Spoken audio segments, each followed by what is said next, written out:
You have an interesting anecdote in the book about Trump and immigration. Let me read from it in part. You write, between the border and trade issues, we talked about Mexico almost daily. Early on at one presidential daily briefing, the president was trying to get a sense of Mexico's capabilities relative to those of the U.S. Mike, he mused, how would we do it if we went to war with Mexico?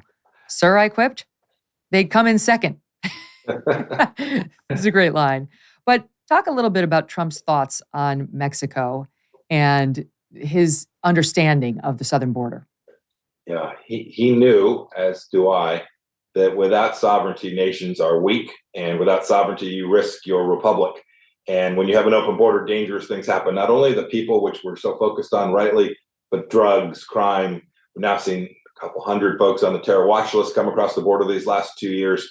And so he understood the importance of that. He campaigned on, you remember, right? Build the wall. He tweeted it dozens of times. And so the whole administration was focused on it. As CI director, I was down there. As Secretary of State, I was probably in Mexico more than any other Secretary of State. And in the end, it took us a couple years. We finally got it right, Megyn. We created what became Remain in Mexico. I went down to Mexico with White House counsel Pat Cipollone and made clear to the Mexican government they were going to let us return people who'd claimed asylum in the United States back to Mexico. And it did the trick. The caravan stopped, the huge flows of people stopped. We secured our border. It is possible to do. I hear Vice President Harris say, we got to go to root causes. That's just nutty. You don't need to go to root causes. We know how to secure our southern border, and we have to do it. Why do you think, Victor was asking me why I think they're not enforcing the southern border at all in this administration. Victor saying we don't have one anymore. What do you think is the reason that they refuse to do anything about it? I think there's just different motivations. I think in the progressive left, they view America as evil and not the greatest nation in the history of civilization the way that I do. And so if we reject someone here, we're contributing to that racist history of our country. I think in some of their minds, there's that we have to be decent, we have to be nice, and that means opening our border to anyone who wants to come here. They're simply wrong about that. Second, I think there's some who think, gosh, it would be just great if we have these folks here, we need them for labor. So I think there is a commercial aspect to this as well. And I think that toxic mix, mostly on the left, drives their set of policies where they have absolutely no intention of securing our southern border.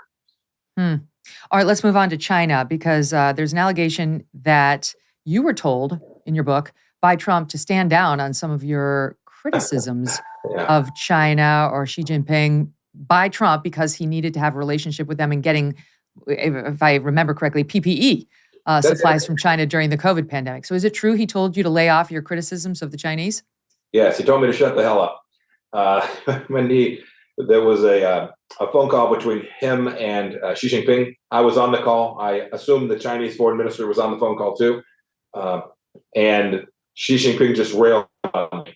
I am full-throated in my view that the Chinese Communist Party is the singular threat to the United States of America. Just like we took down the Soviet Union, we're going to have to defeat the Chinese Communist Party as well. And we were at this critical moment when we had the Wuhan virus spreading across America, and we needed stuff out of China. Think masks, think gloves, think ventilators, think all of that kind of protective gear. And Xi Jinping basically threatened the United States and said, if Secretary Pompeo continues to talk the way he is, I won't let that equipment out. And so it was late at night, Washington time, if I remember right. And President Trump called me back afterwards and said, man, that guy effing hates you. And from what Xi Jinping has said, I think that is a fair summary of his views of me. They've now sanctioned me, confirming just exactly that. And the president basically said, hey, we got to get this stuff in. You need to be quiet for a while. And if you look at the record, I actually did that. And then were you loud again? Yes. And I am today as well. Do you think it was the right call by Trump just to have you put a muzzle on you for time being so we could get what we needed? I think probably was. I think we should have taken even stronger actions to get that stuff out.